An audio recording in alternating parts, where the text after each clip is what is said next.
Download now. CC Learning app. Hi, hello, welcome to Competitive Cracker. It's me, Vishnu Ashok. നമുക്കറിയാം നമ്മളുടെ junior accountant exam ഇനി വന്ന് അടുത്തോണ്ടിരിക്കുക അല്ലെ. നിങ്ങളുടെ പഠനം എവിടെ വരെയായി? കൃത്യമായി പഠിക്കണം കേട്ടോ. കൃത്യമായി പഠിക്കുകയും കൺസിസ്റ്റന്റ് ആയിട്ട് MCQs വർക്കൗട്ട് ചെയ്യുകയും A to Z കാര്യങ്ങളിലൂടെ ആ സിലബസിലെ മുഴുവൻ കാര്യങ്ങളിലൂടെയും കവർ ചെയ്ത് പോയി വരാൻ സാധ്യതയുള്ള ഏരിയ കൂടുതലായിട്ട് ഫോക്കസ് ചെയ്ത് പഠിച്ചാൽ ഇനിയുള്ള ആ ഒരു ചുരുങ്ങിയ സമയത്തിനുള്ളിൽ പഠിച്ചാൽ പോലും നമുക്ക് എന്ത് ചെയ്യാനായിട്ട് പറ്റും? ഒരു ടോപ്പ് റാങ്കിലേക്ക് എത്താനായിട്ട് പറ്റും. CC സംബന്ധിച്ചിടത്തോളം എല്ലാ കാര്യങ്ങളും നമുക്കറിയാം. ഏത് രീതിയിലാണ് ക്വസ്റ്റ്യനുകൾ വരുന്നത്, ഏത് ഏരിയയിൽ നിന്നാണ് വരുന്നത്, എങ്ങനെ പഠിപ്പിക്കണം എന്നുള്ള കാര്യമൊക്കെ കൃത്യമായിട്ട് CCക്ക് അറിയാം. അതിന് ഏറ്റവും വലിയ ഉദാഹരണമാണ് നമ്മളുടെ എക്സാമുകൾക്ക് ക്ലിയർ ചെയ്ത് നമ്മളുടെ എക്സാമുകളിലകത്ത് നിന്ന് പഠിച്ച് മുന്നോട്ട് വന്ന റാങ്ക് നേടിയ ആളുകളാണ് ഈ ഇരിക്കുന്നത് അല്ലെ. അപ്പൊ നിങ്ങളും ഇതിലുള്ള ഒരാളായിട്ട് മാറാനായിട്ട് പറ്റും. നിങ്ങൾ എന്ത് ചെയ്യുക? നമ്മളോടൊപ്പം ചേർന്ന് കൺസിസ്റ്റന്റ് ആയിട്ട് പഠിക്കാനായിട്ട് തയ്യാറാകുക. ഇപ്പം CCയിലെ ഒരു പുതിയ ബാച്ചിലേക്ക് നിങ്ങൾ ജോയിൻ ചെയ്തു എന്ന് പറഞ്ഞുകൊണ്ട് നിങ്ങൾ ഇവിടെ എത്തുമെന്നല്ല ഞാൻ പറഞ്ഞത്. നിങ്ങൾ നമ്മളോടൊപ്പം എന്ത് ചെയ്യാൻ ശ്രമിക്കണം? വർക്കൗട്ട് ചെയ്യാനായിട്ട് ശ്രമിക്കണം. കൃത്യമായിട്ട് പഠിക്കാനായിട്ട് ശ്രമിക്കണം. നമ്മൾ പറയുന്ന കാര്യങ്ങൾ A to Z കാര്യങ്ങൾ അതേ രീതിയിൽ വർക്കൗട്ട് ചെയ്ത ആളുകളാണ് ഇന്നിപ്പോ നമ്മളോടൊപ്പം എന്ത് ചെയ്യുന്നത്? ഈ ഫോട്ടോയ്ക്കകത്തൊക്കെ കാണുന്നത് ഇവിടെ ഒരുപാട് പേര്. ഇപ്പൊ HST കൊമേഴ്സിനെ സംബന്ധിച്ചിടത്തോളം അതിനകത്തൊക്കെ ആണെങ്കിൽ തന്നെ 1ഉം 2ഉം റാങ്ക് ഒക്കെ കൊമേഴ്സിൽ വന്നേക്കുന്ന ആർക്കാണ്? CCയിലെ കുട്ടികളാണ്. ഏറ്റവും കൂടുതൽ CCയിലെ കുട്ടികളാണ്. ആ ഒരു 54 50 ആ ഒരു റേഞ്ചിനകത്തുള്ള വളരെ ചുരുങ്ങിയ ഒരു ലിസ്റ്റ് ആണുള്ള 50-55 പേര് അടങ്ങുന്ന ആ ഒരു ലിസ്റ്റാണ്. അതിനകത്ത് ഏറ്റവും കൂടുതൽ വന്നിരിക്കുന്ന CCയിലെ കുട്ടികളാണ്.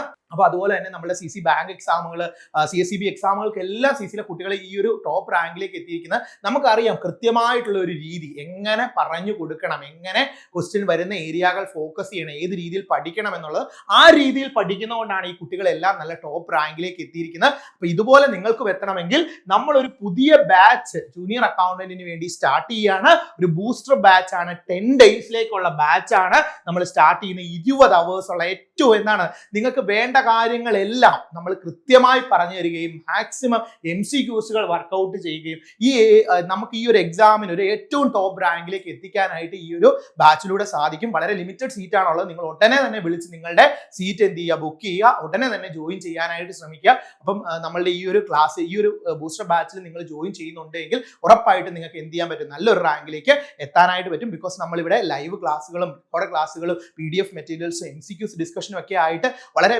പ്ലാൻഡ് ആയിട്ട് നല്ല രീതിയിൽ പ്ലാൻ ചെയ്ത് വെച്ചുകൊണ്ടാണ് ഈ ഒരു ബാച്ച് സ്റ്റാർട്ട് ചെയ്യുന്നത്. നിങ്ങൾക്ക് ഉറപ്പായിട്ട് ഇത് നല്ലൊരു റാങ്കിലേക്ക് എത്താനായിട്ട് സഹായിക്കുന്നതാണ്. അപ്പൊ നമ്മൾ ഇന്ന് ക്ലാസ് ഹാൻഡിൽ ചെയ്യുന്ന വളരെ ഇമ്പോർട്ടന്റ് ആയിട്ടുള്ള മാനേജീരിയൽ എക്കണോമിക്സ് അല്ലെങ്കിൽ ബിസിനസ് എക്കണോമിക്സ് എന്ന് പറയുന്ന ഏരിയയുടെ വളരെ ഇമ്പോർട്ടന്റ് ആയിട്ടുള്ള ഒരു ലോ ആണ് നമ്മൾ ഇന്ന് പഠിക്കാനായിട്ട് പോകുന്നത്. എന്താണ് ആ law? Law of variable proportion. Law of variable proportion പറയുന്ന മറ്റൊരു പേരെന്താണ്? Law of diminishing return. Law of diminishing return. Law of variable proportion പറയുന്ന മറ്റൊരു പേരെന്താണ്? Law of diminishing return. എന്താണ് ലോ ഓഫ് വേരിയബിൾ പ്രപ്പോർഷൻ എന്ന് പറഞ്ഞു കഴിഞ്ഞാൽ the law of variable proportion occurs in short run. ഏതാണ്? ഷോർട്ട് റൺ പ്രൊഡക്ഷൻ ഫംഗ്ഷൻ അല്ലെ. Production ഫംഗ്ഷനുമായിട്ട് ബന്ധപ്പെട്ടിട്ടുള്ള ലോ ആണല്ലോ. അറിയാലോ അല്ലെ ഇതൊക്കെ പഠിച്ചു വെച്ചോണം. അതിനകത്ത് നിങ്ങൾക്ക് പ്രൊഡക്ഷൻ ഫംഗ്ഷൻ സിലബസ് കിടപ്പുണ്ട്. അതിൽ വൺ ഓഫ് ദി ഇമ്പോർട്ടന്റ് ആയിട്ടുള്ള ലോ ആണ് എന്ന് പറയുന്നത് ലോ ഓഫ് വേരിയബിൾ പ്രപ്പോർഷൻ അല്ലെങ്കിൽ ലോ ഓഫ് ഡിമിനിഷിംഗ് റിട്ടേൺ എന്ന് പറയുന്നത്. ഇത് ഷോർട്ട് റണ്ണുമായിട്ട് ബന്ധപ്പെട്ടതാണ്. ഷോർട്ട് റൺ പ്രൊഡക്ഷൻ ഫംഗ്ഷനുമായിട്ട് ബന്ധപ്പെട്ടാണ്. when the increase the production, only one factors of production is increased while others are kept fixed. നമുക്കറിയാം ഫാക്ടേഴ്സ് ഓഫ് പ്രൊഡക്ഷനിൽ ഒരേ ഒരു factor എന്ത് ചെയ്യാണ്? ഒരു വേരിയബിൾ ഫാക്ടർ മാത്രം ഇങ്ങനെ ചേഞ്ച് ചെയ്തുകൊണ്ടിരിക്കുകയാണ്. ബാക്കിയെല്ലാം ഫിക്സഡ് ആയിട്ട് വെക്കുകയാണ്. ഉദാഹരണം പറഞ്ഞു കഴിഞ്ഞാൽ ലേബർ എന്ന് പറയുന്ന ഫാക്ടർ മാത്രം എന്ത് ചെയ്യുക? വേരി ചെയ്യുകയാണ്. ബാക്കി ക്യാപിറ്റൽ ആയിക്കോട്ടെ ബാക്കിയുള്ള ഫാക്ടറുകളെല്ലാം ഫിക്സഡ് ആക്കി വെച്ചുകൊണ്ട് ഒരു ഫാക്ടർ മാത്രം വേരി ചെയ്യുമ്പോൾ അത് പ്രൊഡക്ഷൻ ഫംഗ്ഷനെ ഇൻപുട്ട് ഔട്ട്പുട്ട് കൊണ്ടല്ലോ ഔട്ട്പുട്ടിനെ എത്രത്തോളം അഫക്റ്റ് ചെയ്യുന്നുണ്ട് എന്നുള്ളതാണ് ഇതിൽ വരുന്നത്. ഈ ലോ ഓഫ് വേരിയബിൾ പ്രപ്പോർഷൻ എന്ന് പറയുന്ന ഈ ഒരു ലോയ്ക്കകത്ത് പറയുന്നത്. അപ്പൊ ഇവിടെ ഓർത്ത് വെച്ചോണം, ഷോർട്ട് റണ്ണിലാണ് ഒരു ഫാക്ടർ എന്തായിരിക്കും? ഒരു ഫാക്ടർ എന്ത് ചെയ്തുകൊണ്ടിരിക്കും? വേരി ചെയ്തുകൊണ്ടിരിക്കും. only one factors of production ആണ് എന്ത് ചെയ്യുന്നത്? ഇൻക്രീസ് ചെയ്യുന്നത്. അതർ ഫാക്ടേഴ്സ് എന്തായിരിക്കും? ഫിക്സഡ് ആയിരിക്കും. ഈ law state that more and more unit of variable factors applied to a given amount of fixed factor, the output will be initially increases. ഓർത്ത് വെച്ചോണം. ഈ law പ്രകാരം പറയുന്നത് അവരെന്താണ്, more and more units of variable factors, അതായത് variable factors വീണ്ടും നമ്മൾ ഉപയോഗിക്കുമ്പം initially എന്ത് ചെയ്യും, ആദ്യം എന്ത് ചെയ്യും, പ്രൊഡക്ഷൻ ഫംഗ്ഷനകത്ത് കുറച്ച് എന്ത് ചെയ്യും, ഇൻക്രീസ് ചെയ്യും. ദെൻ ഒരു കോൺസ്റ്റന്റ് റേറ്റിൽ എത്തും, അതിനുശേഷം എന്ത് ചെയ്യും, ഡിക്രീസ് ചെയ്യും എന്നാണ് പറയുന്നത് അല്ലേ. ഇപ്പൊ നമുക്ക് ഉദാഹരണം പറഞ്ഞു കഴിഞ്ഞാൽ ലേബർ നമ്മൾ ഇങ്ങനെ കൂട്ടിക്കൊണ്ടിരിക്കും തോറും എന്ത് ചെയ്യും, ആദ്യം നമുക്ക് ഒരു പ്രൊഡക്ഷനകത്ത് കൂടുതൽ വരും, പിന്നീട് ഈ ലേബറിനെ ഹാൻഡിൽ ചെയ്യാൻ പറ്റുന്ന അത്രയും ക്യാപിറ്റലോ അല്ലെങ്കിൽ റിസോഴ്സുകളോ നമുക്ക് അവൈലബിൾ ആയിരിക്കുമോ, ഇല്ല. അപ്പൊ എന്ത് സംഭവിക്കും, പയ്യെ എന്ത് ചെയ്യും, പ്രൊഡക്ഷൻ കുറയും. അപ്പൊ ആ ഒരു സിറ്റുവേഷൻ ആണ് ഏതെന്ന് പറയുന്നത്, ലോ ഓഫ് വേരിയബിൾ പ്രപ്പോർഷനകത്ത് പറയുന്നത്. അതായത് more and more units of variable factors apply ചെയ്യുമ്പം എന്താണ്, ഒരു given amount of fixed factor, ഇപ്പം എന്താണ് മറ്റു ഫാക്ടറികളൊക്കെ നമ്മൾ ഫിക്സഡ് ആയിട്ടല്ലേ വെച്ചേക്കുന്നത്, അപ്പൊ അങ്ങനെ ഫിക്സഡ് ആയിട്ട് വെച്ചുകൊണ്ട് വേരിയബിൾ ഫാക്ടർ ഇങ്ങനെ കൂടുതലായിട്ട് ഉപയോഗിക്കുമ്പോൾ എന്ത് സംഭവിക്കുന്നതാണ്, ഔട്ട്പുട്ട് എന്ത് ചെയ്യും, ഇനീഷ്യലി ഔട്ട്പുട്ട് ഇൻക്രീസ് ചെയ്യും, ദെൻ കോൺസ്റ്റന്റ് ആകും, അതിനുശേഷം എന്ത് ചെയ്യും, അത് ഡിക്രീസ് ചെയ്യും എന്നാണ് പറഞ്ഞിരിക്കുന്നത്. ഇൻ മാനേജീരിയൽ എക്കണോമിക്സ് അല്ലെങ്കിൽ മാനേജീരിയൽ എക്കണോമിക്സ് അല്ലെങ്കിൽ ബിസിനസ് എക്കണോമിക്സിനെ സംബന്ധിച്ചിടത്തോളം ഈ ഒരു കേസിൽ, ഈ ലോ ഓഫ് വേരിയബിൾ പ്രപ്പോർഷന്റെ കേസിൽ marginal increase that acquires the total output of the goods diminishes eventually. This law is also known as law of diminishing marginal return. Law of diminishing marginal return എന്ന് ഇത് അറിയപ്പെടുന്നത്. അതായത് ആദ്യം initially increase ആണ്, പിന്നീട് ഇത് കുറഞ്ഞു വരുന്നത് കൊണ്ട് തന്നെ ഈ ലോയ്ക്ക് അറിയപ്പെടുന്ന മറ്റൊരു പേരാണ് എന്ത്, law of diminishing marginal return എന്നും അറിയപ്പെടുന്നുണ്ട്. ആൽഫ്രഡ് മാർഷലായിരുന്നു ഈ ഒരു ലോ ഓഫ് ഡിമിനിഷിംഗ് റിട്ടേൺ എന്ത് ചെയ്യുക, ആൽഫ്രഡ് മാർഷലായിരുന്നു ഈ ലോ ഓഫ് ഡിമിനിഷിംഗ് റിട്ടേൺ ആദ്യമായിട്ട് അപ്ലൈ ചെയ്തത്. അദ്ദേഹം അഗ്രികൾച്ചറൽ സെക്ടറിലായിരുന്നു ഇത് അപ്ലൈ ചെയ്തത്. പിന്നീട് ഈ ലോയെ എന്ത് ചെയ്തു, ലേറ്റർ ഈ ലോ ഓഫ് വേരിയബിൾ പ്രപ്പോർഷൻ എന്ന പേരിൽ അറിയപ്പെട്ടു. എക്കണോമിസ്റ്റുകളായിട്ടുള്ള എന്താണ് റോബിൻസണും സ്ട്രിംഗിലും കൂടി എന്ത് ചെയ്തു, ഇത് അപ്ലൈ ചെയ്തു മറ്റ് എക്കണോമിക് സെക്ടറുകളിലേക്ക്, മറ്റ് സെക്ടേഴ്സിലേക്കും ഇത് അപ്ലൈ ചെയ്യുകയായിരുന്നു ചെയ്തത്. അപ്പൊ ഇനീഷ്യലി ഇത് അപ്ലൈ ചെയ്തത് ആരാണ്, ആൽബർട്ട് മാർഷലായിരുന്നു. അദ്ദേഹം എവിടെയായിരുന്നു അപ്ലൈ ചെയ്തിരുന്നത്, അഗ്രികൾച്ചറൽ സെക്ടറിലായിരുന്നു അപ്ലൈ ചെയ്തെന്ന് ഓർത്തു വെക്കുക. The following figure shows the law of variable proportion in operations when the number of workers used to produce the goods increase.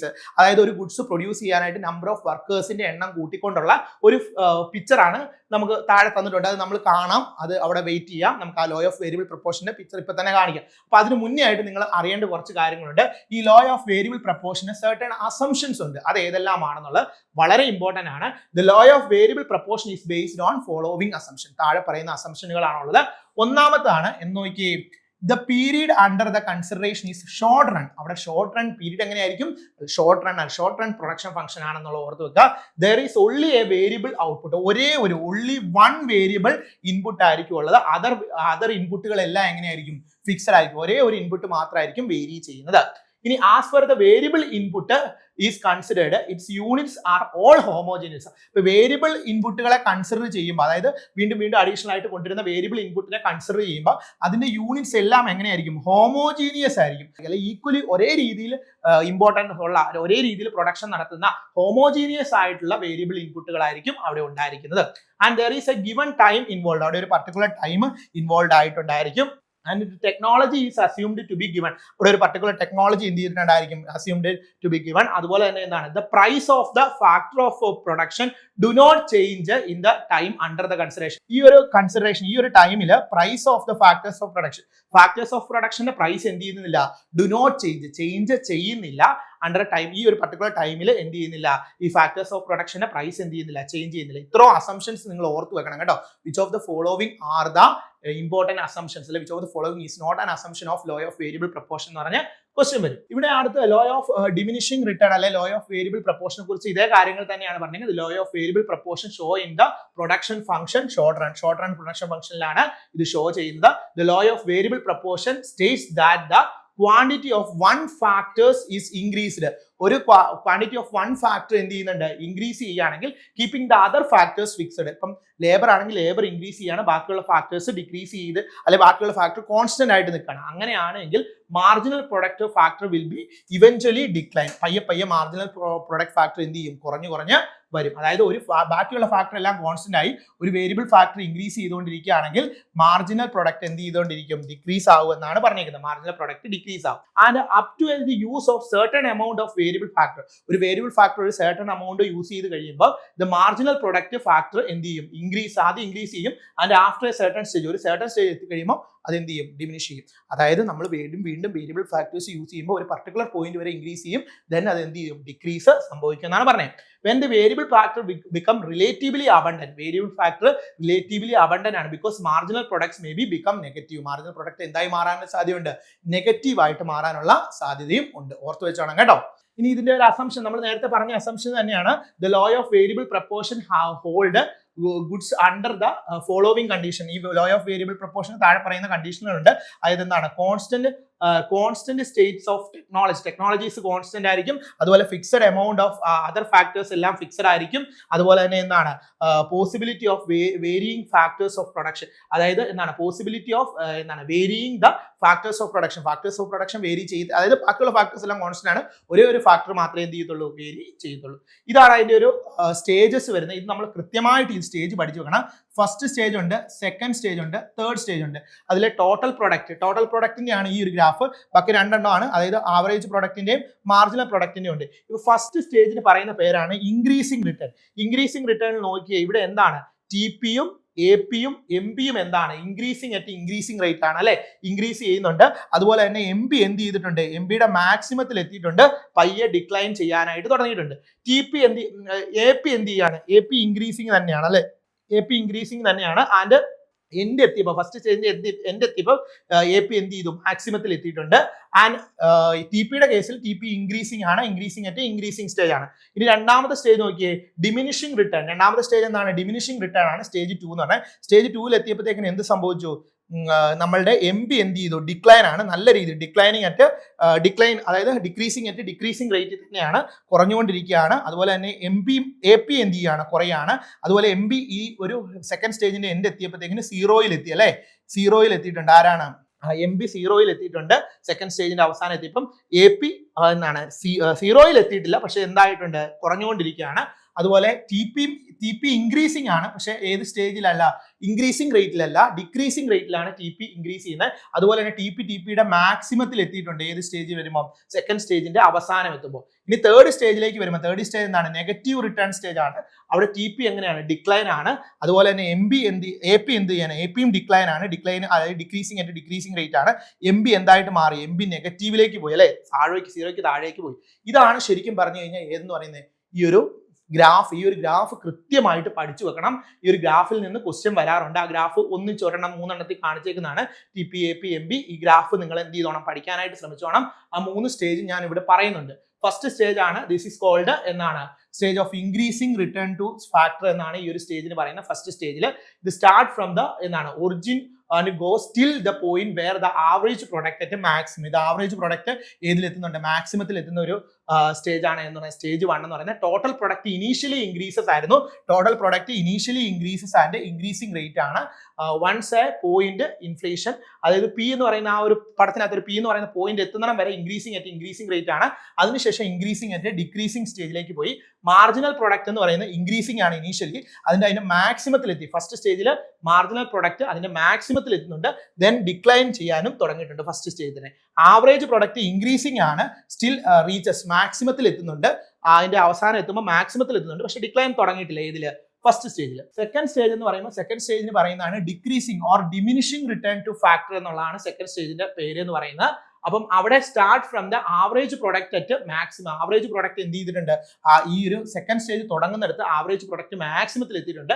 And go still the point at with the marginal product become zero. അതിന് end എത്തിക്കഴിയുമ്പോൾ marginal product എവിടെയാണ്, സീറോയിൽ എത്തിയിരിക്കുന്നതാണ്. ഏത് point എന്ന് പറയുന്നത്, stage 2 എന്ന് പറയുന്നത്.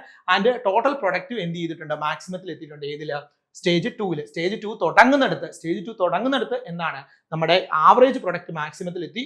Stage 2 തീരുന്നിടത്ത് total product മാക്സിമത്തിൽ എത്തി. ആൻഡ് ഇനി ഓർത്ത് വെക്കുക, the total product increasing at decreasing rate ആണ്. Total product increasing at decreasing rate ആണ്, ദെൻ റീച്ചസ് ഇറ്റ് മാക്സിമത്തിൽ എത്തുന്നുണ്ട്. മാർജിനൽ പ്രൊഡക്റ്റ് ഡിക്രീസിംഗ് ആണ് ആൻഡ് ബിക്കം സീറോയിലേക്ക് എത്തുന്നുണ്ട്. മാർജിനൽ പ്രൊഡക്റ്റ് സീറോയിലേക്ക് എത്തുന്ന സ്റ്റേജ് ഏതാണ്, സ്റ്റേജ് 2 ആണ്. ഇത് നിങ്ങൾ സ്പീഡൊക്കെ കുറച്ചിട്ട് കാണണം കേട്ടോ. ഞാൻ സ്പീഡ് നമുക്ക് വളരെ ചുരുങ്ങിയ സമയത്തിനുള്ളിൽ മാക്സിമം കവർ ചെയ്യാനായിട്ടാണ് നോക്കുന്നത്. അപ്പൊ അടുത്ത എന്താണ്, average product is also decreasing but positive. Average product എന്ത് ചെയ്തിട്ടുണ്ട്, ഡിക്രീസ് ആണ്, പക്ഷെ പോസിറ്റീവ് തന്നെയാണ്, നെഗറ്റീവിലോട്ടൊന്നും പോയിട്ടില്ല. And all among this stage average product is greater than marginal. ഈ ഒരു സ്റ്റേജിൽ, സെക്കൻഡ് സ്റ്റേജിൽ ആവറേജ് പ്രൊഡക്റ്റ് മാർജിനൽ പ്രൊഡക്റ്റിനേക്കാളും കൂടിയാണ് നിൽക്കുന്നത് ഏത് സ്റ്റേജിൽ? സെക്കൻഡ് സ്റ്റേജിൽ. ആൻഡ് തേർഡ് സ്റ്റേജ് ആണ്. തേർഡ് സ്റ്റേജ് എന്ന് പറഞ്ഞാൽ in this stage is also called negative return to factor. Negative return to factor എന്നറിയപ്പെടുന്ന സ്റ്റേജ് ആണ് തേർഡ് സ്റ്റേജ്. ഇവിടെ start from the total products after having reached maximum. Total product മാക്സിമത്തിൽ എത്തി ആ ഒരു പോയിന്റ് തൊട്ടാണ് ഏത് സ്റ്റാർട്ട് ചെയ്യുന്നത്? സ്റ്റേജ് സ്റ്റാർട്ട് ചെയ്യുന്നത്. അതായത് ടോട്ടൽ പ്രൊഡക്റ്റ് അതിന്റെ മാക്സിമത്തിൽ എത്തി ഡിക്ലൈൻ ചെയ്യാനായിട്ട് തുടങ്ങുന്ന സ്റ്റേജ് ആണ് ഏതെന്ന് പറയുന്നത്? തേർഡ് സ്റ്റേജ് സ്റ്റാർട്ട് ചെയ്യുന്നത്. ഇനി ഈ ഒരു സ്റ്റേജിൽ ടോട്ടൽ പ്രൊഡക്റ്റ് ഡിക്ലൈൻ ആയിരിക്കും. അതുപോലെ തന്നെ എന്താണ്? മാർജിനൽ പ്രൊഡക്റ്റ് നെഗറ്റീവിൽ എത്തുന്നുണ്ടായിരിക്കും. ആവറേജ് പ്രൊഡക്റ്റും ഡിക്ലൈൻ ആണ്, ഡിക്രീസിംഗ് ആണ്. പക്ഷെ അത് പോസിറ്റീവിൽ തന്നെയാണ് ഡിക്ലൈൻ ചെയ്തുകൊണ്ട് ഇരിക്കുന്നത്. ഓക്കെ ആണല്ലോ? ഇനി ആ 3 സ്റ്റേജിൽ തന്നെയാണ് ഒന്നുകൂടി പറഞ്ഞിരിക്കുന്നത്. ഇൻക്രീസിംഗ് റിട്ടേണിന്റെ അകത്ത് ടോട്ടൽ പ്രൊഡക്റ്റ് ഇൻക്രീസിംഗ് റേറ്റ് ആയിരിക്കും ആദ്യത്തെ ഫസ്റ്റ് സ്റ്റേജിൽ. അതുപോലെ തന്നെ എന്താണ്? മാർജിനൽ പ്രൊഡക്റ്റ് റേസ് ചെയ്യുന്നുണ്ട്, എന്നിട്ട് അതിന്റെ മാക്സിമത്തിൽ എത്തുന്നുണ്ട്, അതിനുശേഷം കുറയുന്നുണ്ട് ഫസ്റ്റ് സ്റ്റേജിൽ. ആവറേജ് പ്രൊഡക്റ്റും കൂടിക്കൊണ്ടാണ് ഇരിക്കുന്നത്, അതായത് ഹയസ്റ്റ് പോവുകയാണ്. അതിന്റെ സ്റ്റേജ് എൻഡ് എത്തുമ്പോഴത്തേക്കിന് സ്റ്റേജ് എൻഡ് എത്താറാകുമ്പോൾ ആവറേജ് പ്രൊഡക്റ്റ് ഹയസ്റ്റ് അതിന്റെ മാക്സിമത്തിൽ എത്തുന്നുണ്ട്. ഇനി രണ്ടാമത്തെ സ്റ്റേജ് ആണ് ഡിമിനിഷിംഗ് റിട്ടേൺ. അവിടെ വരുമ്പോൾ ടി പി അറ്റ് ഡിമിനിഷിംഗ് റേറ്റിലാണ്. ടി പി ഇൻക്രീസിംഗ് ആണ്, പക്ഷേ ഏത് റേറ്റിലാണ്? ഡിമിനിഷിംഗ് റേറ്റിലാണ് ഇൻക്രീസ് ചെയ്യുന്നത്. ആൻഡ് എ പി എം ബിയും ഡിമിനിഷ് ആണ് ആൻഡ് റിമൈൻ പോസിറ്റീവ് ആയിട്ട് തന്നെയാണ്. അതുപോലെ സ്റ്റേജ് 2 ടി പി അതിന്റെ മാക്സിമത്തിൽ എത്തുന്നുണ്ട്, എൻഡ് എത്തുമ്പോൾ മാക്സിമത്തിൽ എത്തുന്നുണ്ട്. At same time M B സീറോയുമായിട്ട് മാറുന്നുണ്ട്. ടി പി മാക്സിമത്തിലും അതുപോലെ എം ബി സീറോയും ആകുന്ന സ്റ്റേജ് ആണ് ഏതെന്ന് പറയുന്ന ഡിമിനിഷിംഗ് സ്റ്റേജിന്റെ അവസാനം എന്ന് പറയുന്നത്. And it represent the range of എന്താണ്? റാഷണൽ പ്രൊഡക്ഷൻ ഡിസിഷൻ വരുന്ന സ്റ്റേജ് ആണ് എന്ന് പറയുന്നത് ഈ ഡിമിനിഷിംഗ് റിട്ടേൺ എന്ന് പറയുന്നത്. ഓക്കെ, അപ്പം നമ്മളുടെ ഒരു ആപ്പ് ഇപ്പൊ അവൈലബിൾ ആണ്. CC സംബന്ധിച്ചിടത്തോളം ഒരു ആപ്പ് അവൈലബിൾ ആണ്. അതായത് നിങ്ങൾ ഈ എന്താണ് CC ലേണിംഗ് ആപ്പ് ഡൗൺലോഡ് ചെയ്ത് കഴിഞ്ഞാൽ അവിടെ നിങ്ങൾക്ക് ഫ്രീ ആയിട്ടുള്ള ഡെയിലി മോക്ക് ടെസ്റ്റുകൾ, ഫ്രീ ആയിട്ടുള്ള ക്വിസസ്, കറണ്ട് അഫേഴ്സ്, അതുപോലെ പ്രീവിയസ് ഇയർ ക്വസ്റ്റിന്റെ PDF, റാങ്ക് പെർഫോമൻസ് അനാലിസിസ്, ഇങ്ങനെയുള്ള കാര്യങ്ങളൊക്കെ അവൈലബിൾ ആയിട്ടുള്ള CCയുടെ ഒരു ആപ്പ് അവൈലബിൾ ആണ്. ഇത് വളരെയധികം യൂസ്ഫുൾ ആയിട്ടുള്ള ഒരു ആപ്പാണ്. ഇത് യൂസ് ചെയ്തുകൊണ്ട് നിങ്ങൾക്ക് ഒരുപാട് കാര്യങ്ങൾ പ്രയോജനം കിട്ടുന്നതാണ്. ഫ്രീ ആയിട്ടുള്ളതല്ലേ, ഒട്ടനെ തന്നെ എന്ത് ചെയ്യുക? നിങ്ങൾ അത് ഇൻസ്റ്റാൾ ചെയ്ത് അത് ജോയിൻ ചെയ്യുക. അതുപോലെ തന്നെ നമ്മുടെ ക്ലാസിന്റെ കാര്യം ഞാൻ പറഞ്ഞു, നമ്മുടെ പുതിയ ബാച്ച്, ആ ബാച്ചിലും കൂടി ജോയിൻ ചെയ്യാനായിട്ട് ശ്രമിക്കണം. ഇനി മൂന്നാമത്തെ സ്റ്റേജ് ആയിരുന്നു നെഗറ്റീവ് റിട്ടേൺ. നെഗറ്റീവ് റിട്ടേൺ നമ്മൾ പഠിച്ചാണ്. ടി പി ഡിക്ലൈൻ ആയിരിക്കും, അതുപോലെ തന്നെ സ്ലോപ്പ് ഡൗൺവേർഡ് ആണ്. ടി പി ഡിക്ലൈൻ ചെയ്ത് ഡൗൺവേർഡിലേക്ക് വരികയാണ്. എ പിയും ഡിക്ലൈൻ ആണ്. എം ബി എന്തായിട്ട് മാറുന്നുണ്ട്? നെഗറ്റീവ് ആകുന്ന സ്റ്റേജ് ആണ് നെഗറ്റീവ് റിട്ടേൺ അഥവാ തേർഡ് സ്റ്റേജ് എന്ന് പറയുന്നത്. ഇനി അടുത്ത രണ്ടാമത്തെ ഒരു ലോ ആണ് റിട്ടേൺ ടു സ്കെയിൽ എന്ന് പറയുന്നത്. നമ്മൾ റിട്ടേൺ ടു സ്കെയിൽ പഠിക്കുമ്പോൾ വളരെ എളുപ്പത്തിൽ പഠിക്കാനായിട്ട് പറ്റും. എന്നാണ്? It is importance to realise that the study of the products different എന്താണ്? study of production differ according to the time frame. In this short run, the production is studied using the law of variable proportion. അതായത് law of variable proportion അല്ലെങ്കിൽ law of diminishing return വെച്ചുകൊണ്ടാണ് short റണ്ണിൽ നമ്മൾ production function പഠിച്ചത്. എന്നാൽ long റണ്ണിൽ production function നമ്മൾ പഠിക്കുന്നതാണ് ഏത് വെച്ചുകൊണ്ടാണ്? റിട്ടേൺ ടു സ്കെയിൽ എന്ന് പറയുന്ന ലോ വെച്ചുകൊണ്ടാണ്. ഓർത്ത് വെച്ചോണം. റിട്ടേൺ ടു സ്കെയിൽ ഏതാണ്? ലോങ് റൺ ആണ്. ഓർത്ത് വെച്ചോണം കേട്ടോ. The long run is a period in which the all factors fixed and variable can be changed. അപ്പോൾ ഓർത്ത് വെച്ചാണ് ലോങ് റണ്ണിൽ എന്താണ്? എല്ലാ ഫാക്ടറുകളും ഫിക്സഡും വേരിയബിളും എന്ത് ചെയ്യുന്നുണ്ട്? ചേഞ്ച് ചെയ്യുന്നുണ്ട്. അതായത് എല്ലാം ചേഞ്ച് ചെയ്യണം. ഒരെണ്ണം ഫിക്സഡ് ആക്കി വെച്ച് ഒരെണ്ണം മാത്രം വേരി ചെയ്ത് ബാക്കിയെല്ലാം കൂടി ഫിക്സഡ് ആക്കുവാണെങ്കിൽ അത് ഷോർട്ട് റണ്ണിൽ ഉള്ളതായിരുന്നു. ഏതായിരുന്നു? Law of variable proportion. എല്ലാം വേരി ചെയ്യുന്നുണ്ടെങ്കിൽ അതാണ് എന്ന് പറയുന്നത് ലോങ് റൺ പ്രൊഡക്ഷൻ ഫംഗ്ഷന് വരുന്നതാണ്. അതേതാണ്? റിട്ടേൺ ടു സ്കെയിൽ ആണ്. These changes are not random. Changes are not random and all factors are increased or decreased together. എല്ലാ ഫാക്ടേഴ്സും ഇൻക്രീസും ഡിക്രീസും ഒക്കെ ചെയ്യുന്നുണ്ട്. ഇവിടെ എന്താണ്? എല്ലാ ഫാക്ടേഴ്സിനും ചേഞ്ച് വരുന്നുണ്ട് അല്ലെ? ലോങ് റൺ പ്രൊഡക്ഷൻ ഫംഗ്ഷൻ ആണ്. നമ്മൾ അതിന്റെ effects change in all input, എല്ലാ ഇൻപുട്ടുകളും ചേഞ്ച് ചെയ്തുകൊണ്ട് ഔട്ട്പുട്ടിന് എന്താണ് അഫക്ട് ചെയ്യുന്നത് എന്നുള്ളതാണ് നമ്മൾ ഇവിടെ നോക്കുന്നത്. And this is called change in scale. ഇതിനെ എന്തെന്നും അറിയപ്പെടുന്നുണ്ട്? ചേഞ്ച് ഇൻ സ്കെയിൽ എന്നും അറിയപ്പെടുന്നുണ്ട്. റിട്ടേൺ ടു സ്കെയിലിനെ എന്തെന്നും അറിയപ്പെടുന്നുണ്ട്? ചേഞ്ച് ഇൻ സ്കെയിൽ എന്നും അറിയപ്പെടുന്നുണ്ട്. ലോങ് റൺ പ്രൊഡക്ഷൻ ഫംഗ്ഷൻ ആണ്. ഔട്ട്പുട്ട് ഇവിടെ എങ്ങനെയാണ്? പ്രൊപ്പോർഷണലി ആൻഡ് അവർ റിസൾട്ട് ആയിട്ട് നോക്കും. എല്ലാ ഇൻപുട്ടുകളും ചേഞ്ച് ചെയ്തുകൊണ്ട് ഔട്ട്പുട്ടിന് എന്താണ് വ്യത്യാസം വരുന്നതെന്നാണ് ഏതിൽ നോക്കുന്നത്? റിട്ടേൺ ടു സ്കെയിലിൽ നോക്കുന്നത്. ഇപ്പൊ types of return to scale ഉണ്ട്. ഇൻക്രീസിംഗ് റിട്ടേൺ ടു സ്കെയിൽ ഉണ്ട്, കോൺസ്റ്റന്റ് റിട്ടേൺ സ്കെയിൽ ഉണ്ട്, ഡിക്രീസിംഗ് റിട്ടേൺ ടു സ്കെയിൽ ഉണ്ട്. 3 രീതിയിലാണ് ഏത് വരുന്നത്? റിട്ടേൺ ടു സ്കെയിൽ വരുന്നത്. ആദ്യത്തേതാണ് ഇൻക്രീസിംഗ് റിട്ടേൺ ടു സ്കെയിൽ, രണ്ടാമത്തെ കോൺസ്റ്റന്റ് റിട്ടേൺ ടു സ്കെയിൽ, മൂന്നാമത്തെ ഡിക്രീസിംഗ് റിട്ടേൺ ടു സ്കെയിൽ. ഇപ്പൊ നോക്കിയേ, ഇത് law of return to scale ആണ്. ഇവിടെ ആദ്യം നോക്കിയേ, ഇൻക്രീസിംഗ് റിട്ടേൺ ടു സ്കെയിൽ ആണ്. എല്ലാ ഫാക്ടേഴ്സും ചേഞ്ച് ചെയ്ത് കഴിഞ്ഞപ്പോഴത്തേക്കിന് മാർജിനൽ പ്രൊഡക്റ്റിന് എന്ത് സംഭവിച്ചു? ഇൻക്രീസ് സംഭവിച്ചു. പിന്നെ അത് കഴിഞ്ഞിട്ട് കോൺസ്റ്റന്റ് ആയി. പിന്നീട് എന്ത് സംഭവിച്ചു? കോൺസ്റ്റന്റ് ആയി, പിന്നീട് എന്ത് സംഭവിച്ചു, ഡിക്ലൈൻ ആണ് അല്ലെ. അപ്പൊ ഇതാണ് ഏതെന്ന് പറയുന്നത് നമ്മളുടെ ലോ ഓഫ് റിട്ടേൺ ടു സ്കെയിലിന്റെ ആ ഒരു ഗ്രാഫ് വരുന്നത്. ഇവിടെ നമുക്ക് എല്ലാ ഫാക്ടേഴ്സും നമ്മൾ എന്ത് ചെയ്യാണ്, ഇൻപുട്ടുകൾ ചേഞ്ച് ചെയ്ത് കഴിയുമ്പോഴത്തേക്കിന് നമ്മുടെ ഔട്ട്പുട്ടിൽ ഉണ്ടാകുന്ന വ്യത്യാസമാണ് വന്നേക്കുന്നത്. ഈ കോൺസ്റ്റന്റ് റിട്ടേൺ ടു സ്കെയിൽ എന്ന് പറഞ്ഞു കഴിഞ്ഞാൽ ഇത്ര ഓർത്തിരുന്നാൽ മതി. കോൺസ്റ്റന്റ് റിട്ടേൺ ടു സ്കെയിൽ എന്ന് പറഞ്ഞാൽ the relative change in production should equal to the proportionate change in the factors. ഫാക്ടേഴ്സിനകത്ത് എത്രയാണോ ചേഞ്ച് വന്നേക്കുന്നത് അതേ പ്രപ്പോർഷനിൽ തന്നെ ഔട്ട്പുട്ട് ചേഞ്ച് വരായി. അതായത് ഇൻപുട്ട് കൊടുത്തേക്കുന്ന ഫാക്ടേഴ്സ് 10% ചേഞ്ച് വന്നേക്കുന്നത് അതേ ചേഞ്ച് തന്നെ ഔട്ട്പുട്ടിലും വന്നേക്കാണ്. അതിനെയാണ് കോൺസ്റ്റന്റ് റിട്ടേൺ ടു സ്കെയിൽ എന്ന് പറയുന്നത്.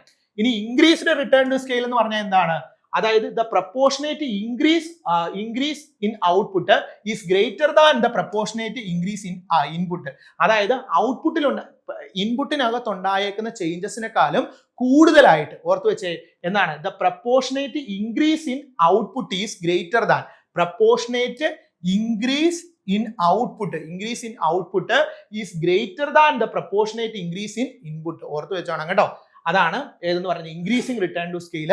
when a firm expand it may be എന്താണ് experience to increasing return to scale. അപ്പൊ ഇവിടെ എന്താണ് ഫേം എക്സ്പാൻഡ് ഒക്കെ ചെയ്യുന്ന സിറ്റുവേഷൻ ആണ്. അതായത് ഒരു ഫേമിൽ കൊടുത്തേക്കുന്ന ഔട്ട്പുട്ടിനകത്ത് ഉണ്ടായേക്കുന്ന ആ ഒരിനെക്കാളും ചേഞ്ച് ആണ്, പ്രപ്പോർഷനേറ്റ് ഇൻക്രീസ് ആണ് ഏതിന് വന്നേക്കുന്ന ഔട്ട്പുട്ടിനകത്ത് വന്നേക്കുന്നത്. ഇൻക്രീസിനൊക്കെ ഇൻപുട്ടിൽ എത്രയാണോ ഇൻക്രീസ് ചെയ്ത് അതിന്റെ പ്രപ്പോർഷനേക്കാളും കൂടുതലായിട്ട്. അതാണ് ഏതെന്ന് പറയുന്നത് increasing return to scale. One reason is എന്താണ് ഇൻവിസിബിളി ഓഫ് ഫാക്ടേഴ്സ്, അതായത് ബെറ്റർ യൂട്ടിലൈസേഷൻ ഓഫ് റിസോഴ്സസ് ആണ്. ഈ ലാർജ് സ്കെയിലിൽ ബെറ്റർ ആയിട്ട് നമ്മൾ റിസോഴ്സുകൾ യൂട്ടിലൈസ് ചെയ്തതിന്റെ ഫലമായിട്ടാണ് ഇത് വരുന്നത് ഇൻക്രീസിംഗ് റിട്ടേൺ ടു സ്കെയിൽ വരുന്നത്. അങ്ങനെയാണെങ്കിൽ ഡിക്രീസിംഗ് റിട്ടേൺ ടു സ്കെയിൽ നേരെ ഓപ്പോസിറ്റ് അല്ലേ.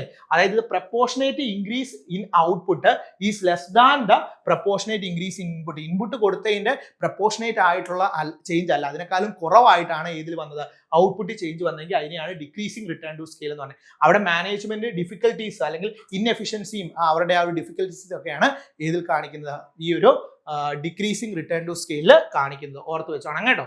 അപ്പം ഞാൻ പറഞ്ഞ കാര്യം വീണ്ടും ഒന്നുകൂടി ഓർമ്മിപ്പിക്കുകയാണ്. നമ്മളുടെ CC ഒരു ബൂസ്റ്റർ ബാച്ച് സ്റ്റാർട്ട് ചെയ്യുന്നുണ്ട്. നമ്മളുടെ 10 ഡേയ്സിൽ 20 അവേഴ്സിന്റെ ബാച്ചാണ്. A to Z കാര്യങ്ങൾ പറഞ്ഞുകൊണ്ടാണ്. ഉറപ്പായിട്ട് നിങ്ങൾക്ക് എന്ത് ചെയ്യാൻ പറ്റും, സക്സസിലേക്ക് എത്താനായിട്ട് ഈ ക്ലാസ്സിലൂടെ സാധിക്കും. നിങ്ങൾ ഉറപ്പായിട്ട് എന്ത് ചെയ്യുക, മാക്സിമം ഫോക്കസ് ചെയ്ത് പഠിക്കാനായിട്ട് തയ്യാറാണെങ്കിൽ, കൺസിസ്റ്റന്റ് ആയിട്ട് നമ്മളോടൊപ്പം നിൽക്കാനായിട്ട് തയ്യാറാണെങ്കിൽ ഉടനെ തന്നെ ഈ സീറ്റ് ബുക്ക് ചെയ്യുക. എല്ലാ മൊഡ്യൂളുകളും ലൈവ് ക്ലാസ്സുകളും റെക്കോർഡ് ക്ലാസ്സുകളും ഒക്കെ ആയിട്ട് നിങ്ങൾക്ക് സെറ്റ് ആയിട്ട് പഠിപ്പിച്ചു തരും. ഉടനെ തന്നെ ജോയിൻ ചെയ്യുക, സിസ്റ്റമാറ്റിക് ആയിട്ട് പഠിക്കാനായിട്ട് ശ്രമിക്കുക. അപ്പൊ ഈ ഏരിയയുമായിട്ട് ബന്ധപ്പെട്ടിട്ടുള്ള ഒരു MCQ സെക്ഷന് അടുത്തൊരു ക്ലാസ് ആയിട്ട് തന്നെ ഉടനെ തന്നെ അപ്ലോഡ് ആകുന്നതാണ്. ഈ ഒരു law of variable proportion, law of return to സ്കെയിലും ഒക്കെ ആയിട്ട് ബന്ധപ്പെട്ട് ഞാൻ ഇച്ചിരി സ്പീഡിലൊക്കെ ആയിരിക്കും പറയുക. നിങ്ങൾ എന്ത് ചെയ്യുക, പയ്യെ എന്ത് ചെയ്യുക, ആ ഒരു സ്പീഡൊക്കെ കുറച്ചിട്ട് കേട്ട് കൃത്യമായിട്ട് പഠിക്കുക, കൺസിസ്റ്റന്റ് ആയിട്ട് പഠിക്കുക. ഉറപ്പായിട്ട് നിങ്ങൾക്ക് എന്ത് ചെയ്യും, ഈ ഏരിയയിൽ നിന്ന് വരുന്ന ക്വസ്റ്റ്യനുകൾ ആൻസർ ചെയ്യാനായിട്ട് പറ്റും. അപ്പൊ സെറ്റ് അല്ലേ. അപ്പൊ മറ്റൊരു വീഡിയോയിൽ കാണാം. It's me Vishnu Ashok. Thank you. അപ്പൊ ഇതുപോലുള്ള ഇൻഫർമേറ്റീവ് ആയിട്ടുള്ള വീഡിയോസ് കാണാനായിട്ട് നമ്മളുടെ ചാനൽ സബ്സ്ക്രൈബ് ചെയ്യണം. നമ്മുടെ ലിങ്ക് താഴെയുണ്ട്, ആ ഒരു ഗ്രൂപ്പിലൊക്കെ ജോയിൻ ചെയ്യുക. അതുപോലെ ഞാൻ വീണ്ടും എടുത്തെടുത്ത് പറയണം, നമ്മുടെ പുതിയ ബാച്ച്, ആ ബാച്ചിലും ജോയിൻ ചെയ്യുക. അപ്പം മറ്റൊരു വീഡിയോയിൽ കാണാം. Thank you all.